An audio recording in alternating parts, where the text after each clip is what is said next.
Good afternoon. Welcome back. My name is Anjani Jain, and good to have this small, intimate gathering. So that means you should feel comfortable chiming in, stopping me anytime. I do have a little bit of a deck to take you through, but don't let that constrain the discussion that you'd like to pursue. The first thing I should perhaps say as a preamble before I get into the topic is a takeaway that I hope you would not get out of this session. So it's a word of caution about what not to infer about this whole topic and the reason I'm talking about it to you. And that simple word of caution is that I don't want you to infer from my presence here, from your presence here, that we pay excessive, undue attention to media rankings, though I think we do need to acknowledge that as flawed as these rankings are, these media rank orders of schools can shape perceptions of stakeholders over some time. So it's at our own peril that we completely ignore them. But the fact that we pay some attention to them should not come across to you as an excessive or undue attention, or even a conclusion that in our governance and direction of our academic programs, that these rankings exert some kind of an undue influence, because we are more than perhaps any other institution, a mission-driven school, and ultimately our direction, our governance, and management of our programs derives from that mission. So that, just by way of a disclaimer right at the outset. So I'll say a little bit about certain anomalies that these rankings exhibit. That's quite aside from the fact that they are very narrow in what they measure. If you think about this whole enterprise of taking something as rich and multidimensional as an experience in an MBA program or a business school over 2 years, it's a strange and I would say flawed enterprise to try to reduce that multidimensional complexity to a linear order. That very exercise, I think one could question. Yet people tend to like simple linear orders, 1, 2, 3, 4, and so these rankings will persist and they will continue to have some traction with stakeholders, including prospective students. As flawed as the enterprise is, they will exist. My attention will be drawn to a slightly more fundamental anomaly that these rankings display. So you'll have to bear with me. This will go a little bit into the kind of stuff you might recall from your courses here, especially the course that I teach currently, which some of you had no choice but to take. Okay, so that's roughly my plan. Happy to depart from it. And I'll go right into this anomaly that I mentioned. So to illustrate that, I'll take up the ranking that perhaps is the least flawed, the least flaky of the current rankings. You may have your own opinions about which one is more valid than the other, but the US News and World Report at least has been the most stable, the most sort of stationary over time. And the typical methodology of these rankings is that they decide which dimensions of the business school experience, which factors should be included in their computation. And they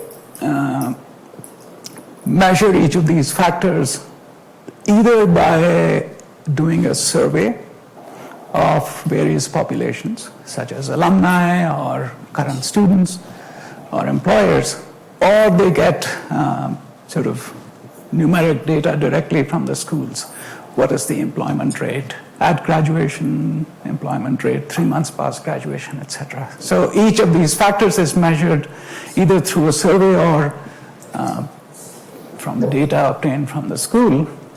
And then they decide what weights should be placed on each of these factors. What should be that vector of weights? And applying those weights to the scores on each factor, they obtain a composite score for each school, just a simple calculation. And using that composite score, they order the schools, and that becomes the ranking. So these weights is what I'll call nominal weights. So if you look at, I'll come to the last point later. If you look at the US News ranking, for many years this has been there, these factors, 8 factors listed there, each with a percentage weight, which they apply to the scores on these 8 factors for each of the schools. You might be amused by the precision of some of these weights, 16.25, 1.25. I always get a chuckle out of the emphasis on precision over accuracy. But be that as it may, that's what they posit as the appropriate relative weighting of these 8 factors, and they proceed to compute the composite score. Now, they are careful enough to recognize that the underlying data on these 8 factors has different patterns of variation. So they do the right thing, and instead of applying the weights directly to the raw data, they apply these weights to the z-scores, the normalized or standardized scores. So if you look at the data, you can't really read the numbers. I just wanted to show you what it looks like. So this is from the most recent ranking. What's the peer assessment score? That's a good one. It turns out actually is perhaps not a bad input to this ranking. So to answer your question, Bessie, it is simply the average of ratings of the school given by a group of deans. Of other schools. Of other schools.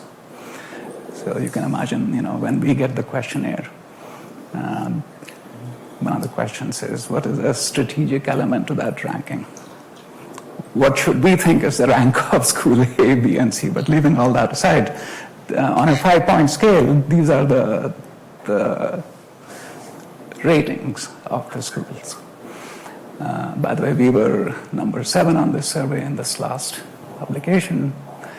So this is the raw data. So instead of applying the weights to this raw data, they compute the z-scores, which is just the score minus the mean on that column divided by the standard deviation of that column. That's the standardized. So they do this, appropriately correctly. But here is the anomaly. The universe of schools in this ranking has 101 schools. These are all US schools, and so the means and standard deviations they compute are for the entire population of 101 schools. But it turns out there is a subtlety here, that the patterns of variation are actually different for different subsets of this population of 101 schools. In other words, if you look at the top 10, the top 15, that data displays different patterns of variation than, let's say, the list of schools from 50 to 101. And typically, there is a tighter clustering of these numbers the raw data, this one, at the top of this list than there is at the bottom. It turns out that is actually quite a significant factor, as you will see. So here is my... What sample size is big enough though? 15? Like that doesn't sound right. Yeah. No, but so, okay, just bear with me, Messi. I agree. So this population is 101. You might think that's, a fairly large sample. But here's what happens. So this is what I just said. There are different patterns of variation. Just to give you a sense of that, this gets a little, I'll have a table with numbers might begin to make you drowsy. So don't pay too much attention. I just wanted to illustrate the main idea. So if you compute what's called the coefficient of variation, the standard deviation divided by the mean, that turns out to vary quite a bit across this column for each of the factors. So here is, so in general, as I said, more tighter clustering at the top than at the bottom. So you probably can't read the numbers, but if you look across a row, this ratio of sigma over mu tends to increase, which suggests that the data is more tightly clustered in the top 10, top 15 compared to the entire population. Okay, so that just to say this is partly where the problem comes from, but here is what happens. So it turns out that the rank order you will get, even for the top 10, depends on what's the size of this population over which you do the computation of standardized values of the z-scores. So here's what happens. The rank order depends on which schools are included in the data. So if you decided you didn't care about schools beyond, let's say, the top 15 or so, and you do exactly the US News computation, take this table of 8 columns, 15 rows, compute the z-scores for each of them, apply their weights, and here's what you get. So applying their methodology, using their data, applying their factor weights to the standardized data, here's what you get. So you notice that the second column, by the way, the first column is the rank they publish, which is based on the computation of all 101 schools. But if you were to restrict your computation to just the top 10 schools, you'll notice that the rank order actually gets fairly perturbed. Instead of 1, 2, 3, 4, you got 3, 1, 6, 2, etc. So I had noticed this fact many years ago. And by the way, if you do this computation for the top 15 schools, you get a yet again perturbed ranking. So what is the rank of a school? Well, I'm just applying their methodology, and it depends on what's the size of the population. So the question that it led me to was, okay, so if I care only about the top 10 or 15 schools,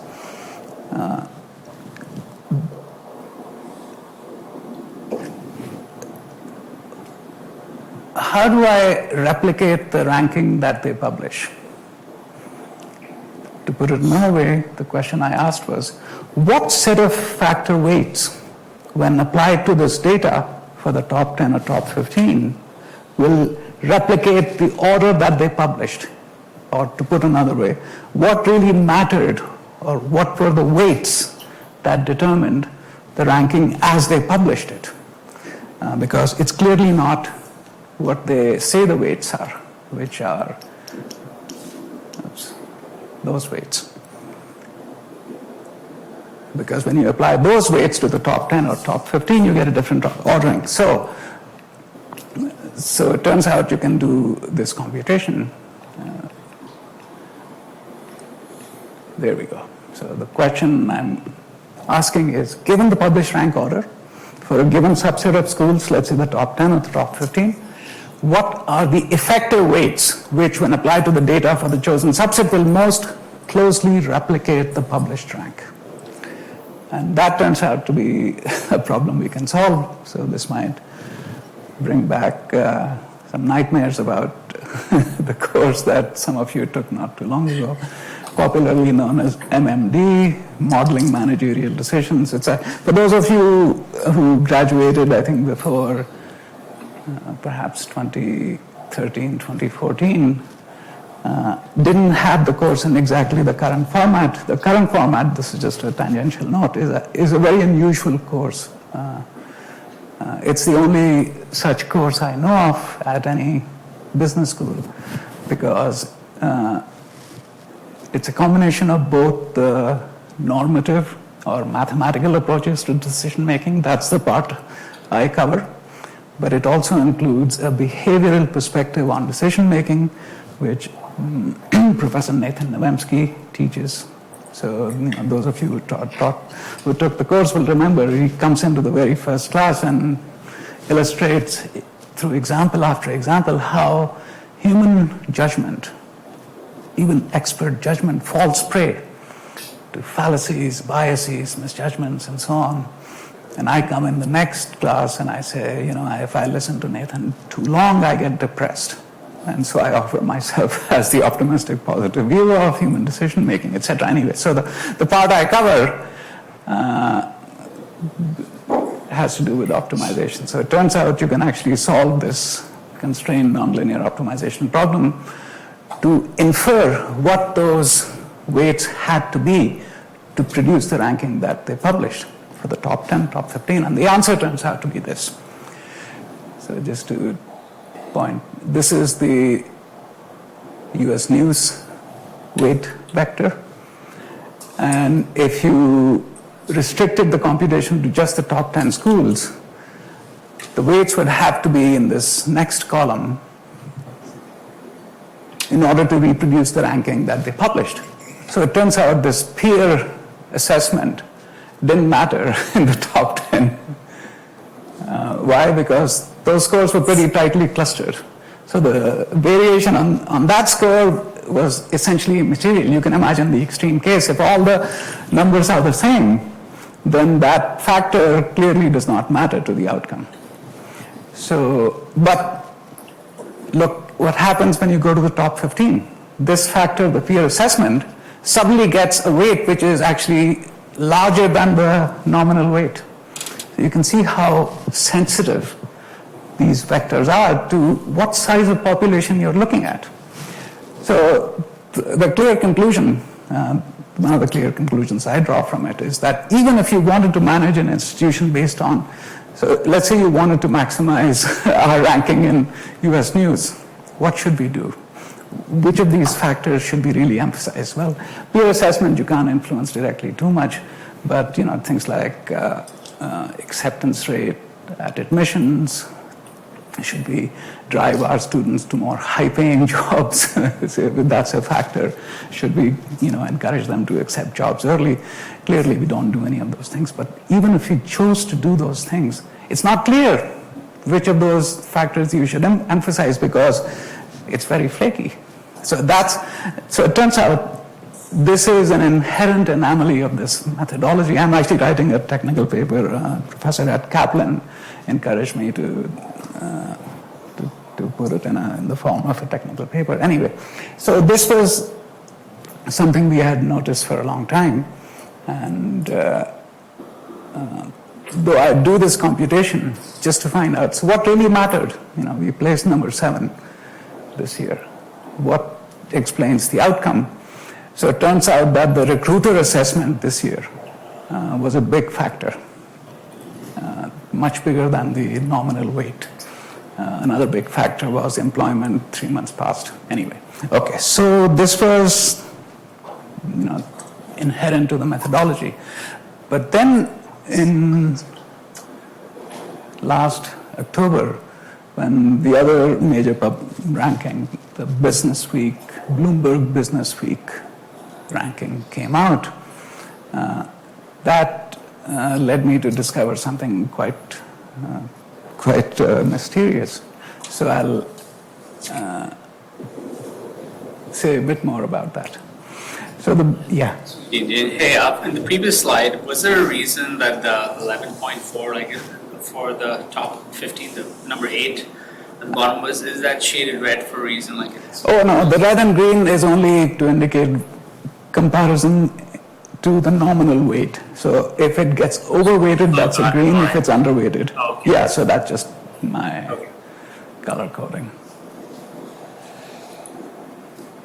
So Business Week has 5 other factors: compensation, learning, networking, entrepreneurship, diversity, each of which is measured through a bunch of sub-factors, some of which are done through surveys, others are based on some numerical scores. And a unique feature of this ranking, which I actually like, is that instead of postulating what the weights ought to be for the 5 factors, they crowdsource the weights. They ask their respondents, what should the weight be for compensation, for learning, etc.? And then they average those responses, and that's the vector they got this year. So this weight vector changes from year to year based on what the crowdsourcing generates. Okay. The other thing they do, so this is the unique feature, and they publish the data on each of those 5 factors for all of the schools. They have 84 schools in their list, and so what they publish is what they call normalized scores. So however they measure learning, they convert that to a 100-point scale. So they linearly rescale whatever the raw data is to a 0 to 100, and then they publish that normalized data. So the computation should be pretty easy. You just apply those weights to the normalized data, and you should be able to replicate their ranking. And it turns out you can't do that. So I was playing around with these numbers, and I couldn't replicate the published ranking. So by the way, this is the normalized data. This comes right out of the magazine. And so they compute this overall score, which is the first column after the names. And everything is scaled from 0 to 100. So you should be able to apply the weights directly to this normalized data. But when you apply their weights, their crowdsourced weights, to their normalized data, what you get is pretty different. So in this right-hand table, that's the rank they published. But if you do the computation that I just described, which is their own computation, you get the red column. And you'll notice that except for the first 2 schools, everything is out of kilter. And in fact, it's quite substantially out of kilter. A school like MIT, which placed 7 in their published ranking, would become 21. A school like Wharton, which was 9, would become 28.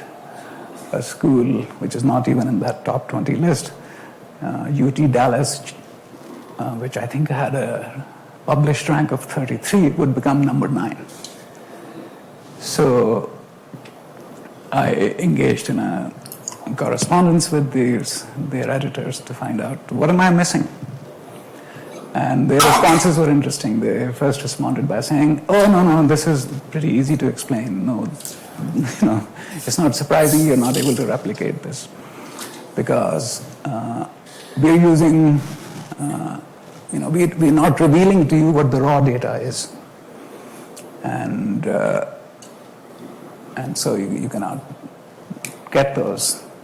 And in fact, design this methodology precisely to defeat attempts like yours to reverse engineer the ranking, because we don't want any school to get an undue advantage.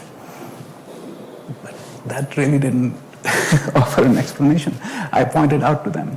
So the next thing I did was, here's what you have to do. If you want to replicate the ranking they published, It's exactly the same computation as before. What would the weights have to be to replicate the ranking? And that turns out to be this blue vector,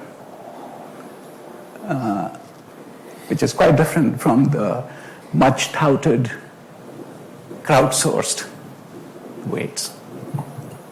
So I said, well, if you're applying your weights to your normalized data, you're getting a different ranking, and the only way to get the ranking you publish is by applying the blue weights. So what followed was a series of obfuscating comments. I then just kept asking, it's not making sense to me, because there are only two explanations for the discrepancy you see. One is that they applied the weights not to the normalized data, but to the raw data, which I tried to say gently is an egregious statistical error, because you are distorting the weights. You're sourcing these weights from all your respondents, and then because you're not normalizing the data, you end up applying the blue vector, not the black vector, and that sort of repudiates the whole crowdsourcing process. So that's one explanation, that you're not really applying the weights to the normalized data. The other is a little more sinister, which is they are applying the weights to the normalized data, but they don't like the results. So they tweak the ranking that the computation yields and publish what seems more plausible. Now, I have no way of knowing which of these two is correct, but these are the only two possibilities. So after some more interaction, I'll read to you what the response was. They basically, I think they got their lawyers in the business, and they decided we're going to stonewall it. So they said, I couldn't replicate their ranking because I don't have access to the raw scores that I used in calculating. And then they go on to say that we calculate this ranking by using raw scores which are not published, and by applying, they call it index weights as opposed to factor weights, as exactly stated in the methodology. And then they say, by design, our proprietary ranking cannot be replicated or gamed using published data. So, we thwarted you. Disclosing the raw data would create the possibility that rankings could be reverse engineered or gamed by a school for an unfair advantage. Carefully vetted by multiple data scientists. So I realized, we're not going to get anywhere, but there was one curious aspect of this. They said they were, very protective of the raw data, but the normalized data they publish actually has enough information for me to be able to deduce what the raw scores are. And so another optimization model allows me to do that calculation. And so the one can't deduce those raw scores. And so I computed the raw scores. I sent it back to them, and I said, I know they're right, because if you apply your weights to that deduced raw data, I get your ranking exactly. So I don't know what you're doing, whether you're applying the weights to the raw data, which is at least you should admit the statistical error, which leads to distorting the weights. And why publish the normalized scores if you're not using them anyway? So that was always a mystery to me. So all this, so then I also looked at the rankings for 2018 and 19. 2020 they didn't publish because there was COVID. And it turns out the same discrepancy exists. You can't replicate the ranking using the methodology they claim. And in fact, the magnitude of these discrepancies seems to grow over this period. And I checked other rankings, including US News, and those other rankings seem to do the right thing statistically by normalizing the data, which we talked about before. It's Business Week that for some reason has this strange methodology. Actually, before I get there. So I have no idea what they're going to do next. And in one of the pieces I wrote, I recall the Chinese proverb that says, when you ride a tiger, it's very hard to dismount because the tiger will eat you. And so once they've been doing this, 2018, 2019, 2021, they can't simply switch to using normalized data because it will reshuffle the rankings completely and it will lose credibility anyway. So, leaving that story aside, I just wanted to show you what the rankings data looks like. So this is a chart. I won't take you through all the details, but just a time series of how some of these rankings have done for Yale SOM. Bloomberg Business Week, The Economist, they have a global ranking and then a US only, same for the FT, Forbes, US News, and for what it's worth, that shaded region is the COVID period. Some of the rankings shut down during this period. But what it's worth, this is sort of, a trend in the right direction. Again, not that we dwell on it too much.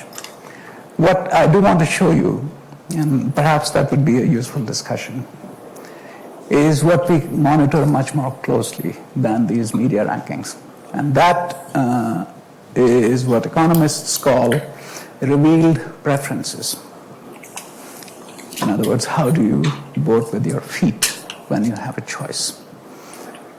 So, most of our applicants have applied to other institutions. Quite often they have other offers. And when you have multiple offers, which one do you choose? So it turns out we can now gather this data quite reliably.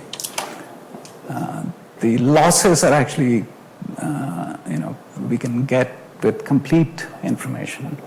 When an admitted student chooses not to come to Yale, goes elsewhere, we know exactly where they end up. This is called LinkedIn. So you just track whether they respond to our surveys or not, you know exactly where they ended up. When students make the right decision and come to Yale, we ask them, what other offers did you turn down? And that's a self-reported thing. We can't check with other institutions. That would be an antitrust violation.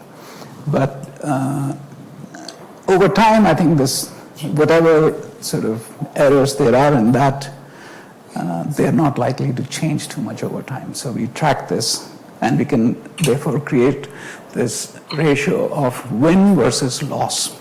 So win is when a student with multiple offers comes to Yale, and loss is the other way. And that, this is for the class of 21. I'll show you the class of 22. But again, a lot of information, just a few things to highlight. So we do this against a list of 16 schools, and we look at how many of our admits had the Harvard offer as well as ours, and how many of them ended up here versus Harvard. And same for all of those other 16 and 15 schools. So an orange or a red is a loss, a blue is a win, and the numbers in the bubble is the size of the overlap. How many of our admits also had that other offer. And we then look at some aggregate statistics like, what's the total size of the overlap against these 16 schools. That number, by the way, is quite high. Now, a couple of details to mention. Win could be counted multiple times. The student comes here, may have said no to Columbia and Kellogg and a few other schools, so that'll get counted in each of those bars.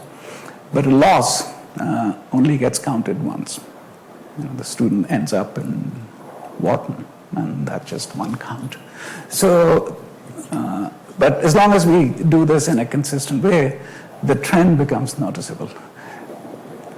So you notice that the total overlap is 626. The overlap with respect to the top 8 schools in this list is 359. And you compare this to the following class of 22.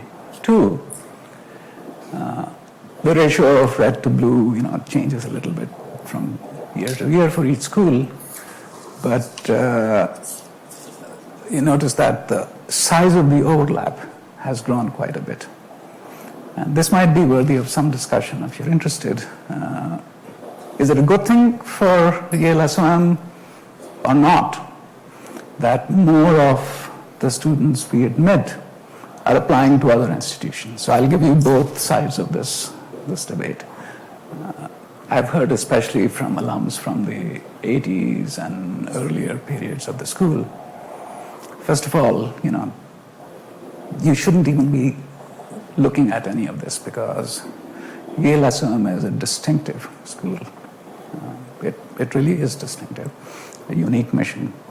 And this idea of, counting wins versus losses with other schools is just wrong-headed. It's just, you're focused on the wrong thing by doing this analysis. And in fact, they will say quite often, I only applied to Yale. I wouldn't have gone anywhere else because I'm drawn to this unique mission. And, that's a genuine sentiment. The other side of it is that at least the data shows that most of our applicants are also applying to at least a few other schools. They may have a strong preference to come to us, but they are not ruling out.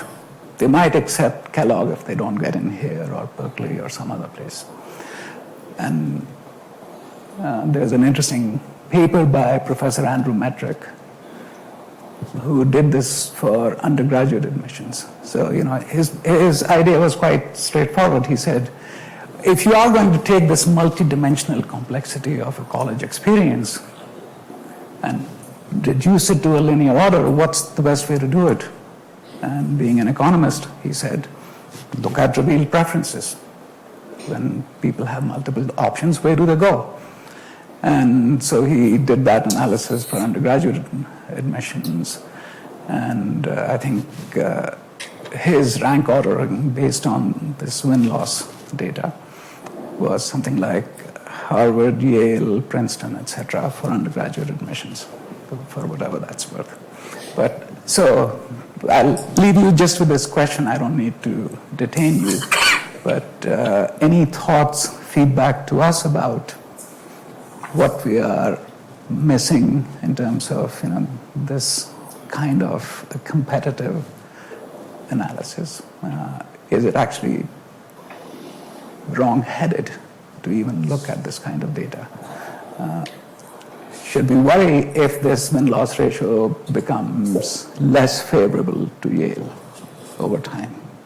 Should we conversely feel good if it becomes more favorable to us? So with that, let me open it up to any thoughts, comments. I'm curious if you've done anything to look at the impact of something like scholarships on the revealed preference. Yeah, so clearly that's perhaps an important factor. So we've done this win-loss analysis in some detail, sort of conditioning it on scholarships. Now, we don't always have full information about when they choose to go to Chicago, how much scholarship they got. Sometimes we get competitive information, but not always. So it's not a complete analysis, but in broad terms, here is, I think, what we found. So admissions is more competitive among business schools for underrepresented populations, including women. So a greater proportion of the scholarship budget is deployed for these underrepresented populations, which is perfectly logical and appropriate. And I think we've seen that, with the exception of Harvard, Stanford, and possibly Wharton, scholarships actually do make a difference. Scholarships don't overcome this sort of reputational advantage that these schools have. At least they don't fully overcome that, but they do matter beyond the top three. So 2 questions. One is, in the Bloomberg ranking, you have entrepreneurship and total compensation is also in it. Yeah. And these seem diametrically opposed to each other, which doesn't seem to really make No, I think sense. if you dig into any of these, there is just so much flakiness for each of these. The way they measure these things, it's just really annoying. And what's even more annoying is that to generate data based on their demands, we have one full-time staff member just working on generating data for rankings. But you're absolutely right, Dhruti. There's such poor understanding of what it is to go through an MBA program, and then the way they measure even, so how do you measure entrepreneurship? Yeah, and I guess this might be like a 2-parter, but so we look at a lot of times students as they graduate from like right after school, right? And I'll take myself as an example. I went to a startup, I took a pay cut. Right. And then I went to consultancy, and at the time, my partner was like, when we got my salary, he was like, you'll be now the highest paid marketer in our class. So it went from like probably the lowest to the highest, but it's 2 steps out.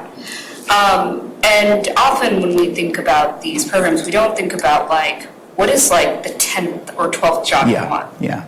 But like when I was picking SOM, one of the hard things was at the time, I worked in the arts and I was very interested. So I moved from the arts to consulting, and then I was going to business school, and I was still thinking like, how do I become basically the president of the Met, something like this? And there's very few schools that actually cater to this. And Yale is very good at catering to the space. It's very unusual to have like a cohort of people who come from the arts. Right. So while the ranking is important, a lot of schools don't have the relationship, and that doesn't seem to be measured in any sort of way. Like, and having worked at the Mets in their finance, I know schools, do a lot of soft things to build that long-term relationship. Right. So isn't that also important? No, I completely agree with you. So when some of it went public, this kerfuffle with Business Week,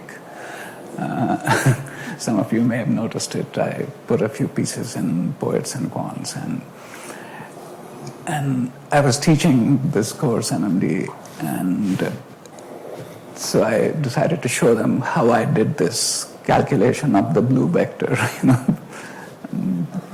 simple application of optimization. And one of the students asked me, this is a roundabout answer to your question, but one of the students asked me, so if you notice, our rank was 12 in their published rank, and if you had applied their methodology the right way, we would have risen to 8. So the student asked me, what if the application of the methodology would have had us drop down to 30? Would you still have gone public with it? And I said, without a moment's hesitation, I would. In fact, if you look back at 2018 and 2019,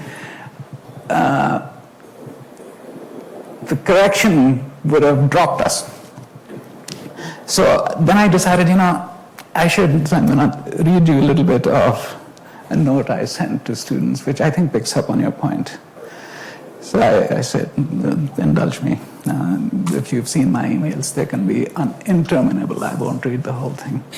But I said, I'd like to share some thoughts in light of the recent public disclosure of problems associated with the recent media ranking of business schools. I mentioned to some of you that my principal reservation about making the issue public was that the disclosure may inadvertently signal to you, to alums and to other stakeholders, that we dwell excessively on these rankings, or that the rankings exert undue influence on the governance or direction of our academic programs. Media rankings matter because they can shape perceptions of prospective students, employers, and other stakeholders, but the assessment and oversight of our academic programs and the ongoing quest for excellence And our endeavors are guided by a much broader set of considerations and metrics which are derived from the school's mission, not media rankings.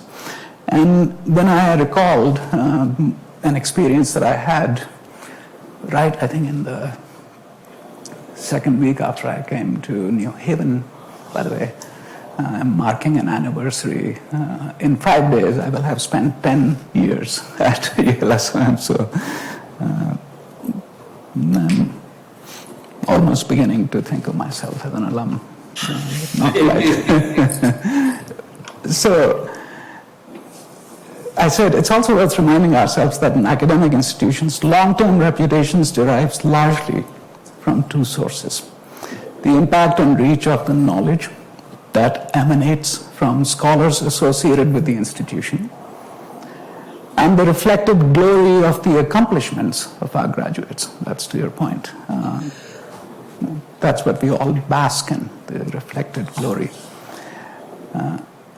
Accumulated over centuries, this reputation ennobles all of us who are privileged to be affiliated with the institution and places upon us the obligation to pursue excellence with all our ability. And then I recall this experience that in my second week at Yale, I walked through the Grove Cemetery, an excursion I highly recommend, and chanced upon the gravesite of J. Willard Gibbs, whose path-breaking contributions to statistical thermodynamics I had struggled as a college student to understand in the small towns of central India.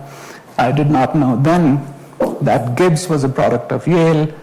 Actually, he grew up in New Haven, went to Hopkins School, went to Yale College, got his PhD in engineering at Yale, and had spent his entire academic career here. But what shone bright and clear a century later and halfway around the world was the brilliance of his mind and the lasting contribution of his work. So I think that's what matters in the long run, not these these rankings have a singular purpose, which is, clickbait, generate as much revenue through advertising. Well, I think also, do you ever talk to students when they're consulted by prospective students about which school to pick? Because I have this conversation a lot, and it's very interesting. The conversation gets adjusted based on what the opposite school is. And what I often tell people, because this is something I came to a realization, is you can probably go to any top 15 MBA program and you can get the generic jobs. You want to go into consulting, you want to go into banking. Yes, there's a performance that you need to meet and some criterias, but your access to those jobs are available. So if you're looking for that, you can be pretty agnostic actually. What becomes more interesting is if you want something unusual. And what I realized with Yale, and I went to McCombs for undergrad, but the more unusual jobs were more available here.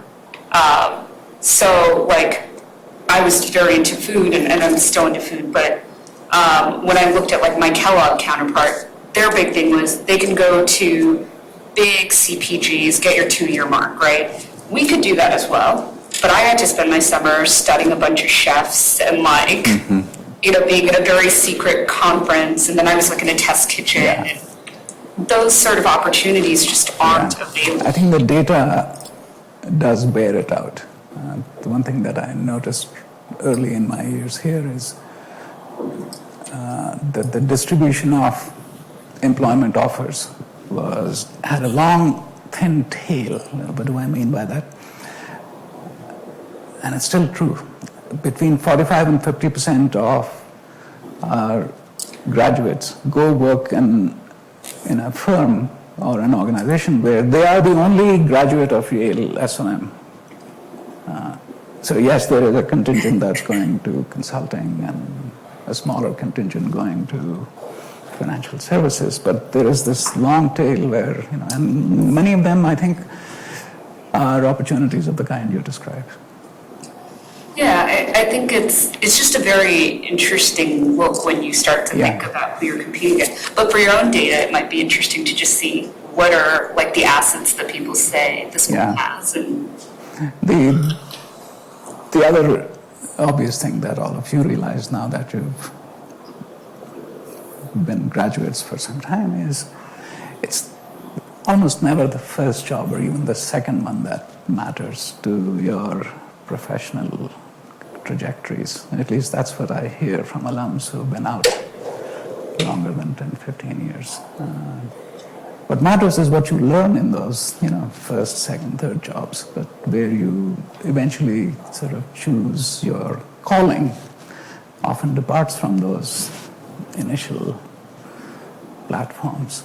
And so I think the question about the impact of an institution and the education is really a long-term question. How did it matter over the course of your professional lifetime? I feel like Lassie? June, Yale, Harvard, all these institutions, they have obligation to society to move it in the right direction. So seeing that we're measuring salaries, this is not what our generation Gen Z is looking for. We're having corporations have ESG reporting. Where is the environmental, where is the social impact? And why are we not pushing to have those metrics? Don't say can't be measured there. Some of Measure that. yeah, some And of it's in our, as those, not just us, all those academic institutions, we know that we should be pushing in that direction. Yeah, I agree with you, and I think gradually some of these rankings are incorporating those broader metrics. So diversity. The FT, the economists both do, but the way they measure these things is, I think, just very superficial. But I feel like people like you and people in our organizations, Harvard, Chicago, like, isn't that one of the things that we should be pushing for? No, I agree. People who are visionaries that we should be pushing society in that Yeah, direction. so if you look at, here's another indicator of institutional priority. If you look at the profiles of the faculty who have joined the school in the last 5-10 years, I think you'll be quite intrigued by the extent to which their research and scholarship touches on issues about the interface between business and society, ESG. I think in some ways those are better indicators of institutional priorities than anything that shows up in these numbers of rankings. One thing that, this is a slightly tangential comment, so I do occasionally talk to prospective students, and the typical question is, some of them know about my antecedents, 26 years at another institution. So they ask me to compare, or they ask me what's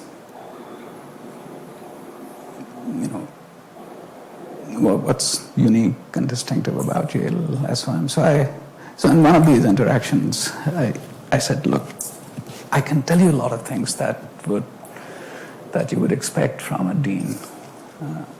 But let me say something totally different. I said, don't listen to what I might say, but look at the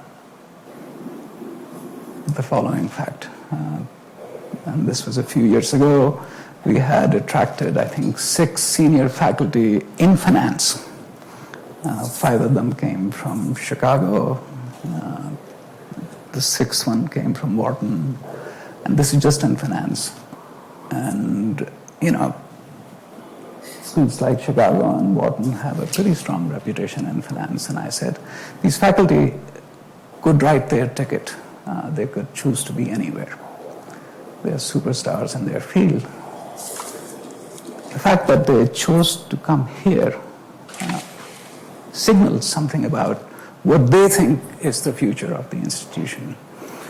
And this is not directly to your point, Lassie, but I think our ability to attract faculty at all levels, to me, I think is a much better indicator of both the institutional priority and the reputation of the institution.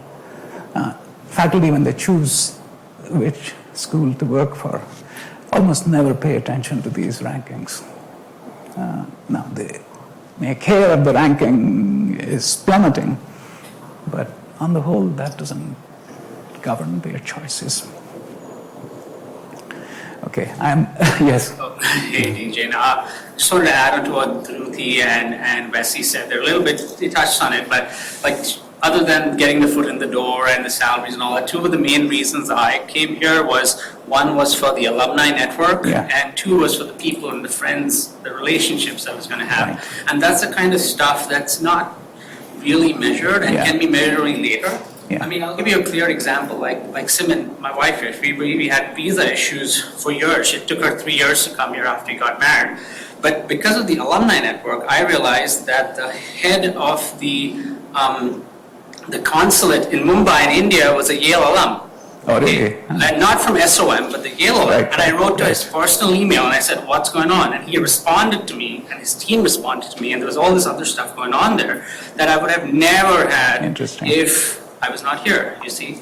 And that's the kind of stuff that can be measured potentially only later. Like if you ask our alumni or something, like how are you using the greater alumni network? Or how do we use the other courses that are not just at SOM, but like, like at the larger Yale Institute, top quality courses that are not there at some of the other universities, like standalone business schools that don't have such a good associated university on the side. Right. That was extremely important to me. Also, the way we're maintaining friendship circles with our friends here. You could buy all the textbooks for $2,000 and get the same education. Or go through MOOCs. You see, so how we maintain those friendships and allow us to grow over time, that for me was extremely important and not take into consideration in these kind of and I think we have much to be proud of from my perspective with respect to the culture of our student body as well as the alumni, not just within SOM but beyond. And these are just superficial observations, but in the 26 years I spent at Wharton, it did strike me as something quite special about Yale graduates who came to do an MBA there. There was a kind of sensibility and an awareness that struck me as being distinctive. I wasn't looking for it in any particular way, but it just stood out. And I think after coming here, that sense of a calling to a mission, I think is genuine. Yes, it's part of our shtick, but it's also based on something real. Like I took a course here on paleontology, like dinosaurs, with some of the best paleontologists in the world. I took a course on feminism here, and I've maintained relations with those friends and people. It's expanded my mind that I would have never thought possible. Now this thing is actually quite real. The ease with which you can traverse the entire university's sort of intellectual offerings is quite unique. Well, I'll tell you how different it was. So at Penn, if a student from school A took a course in school B, the proportional share of those tuition dollars traveled to school B.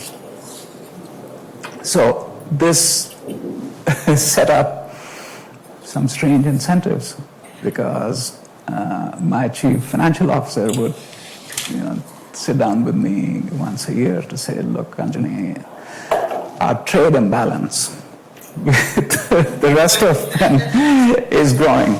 I mean, these are real dollars and cents that would travel out of the school's budget because the students were. So what can you do to sort of, keep it under control? I said, look, every student can take up to 4 courses out of 19 that they needed to finish the MBA, and we're not going to put any restrictions on those. Now, if you make it possible for us to have more capacity in our courses, I'm sure there'll be other Penn students who would want to. So instead of worrying about the outflow, think of how to expand the inflow anyway.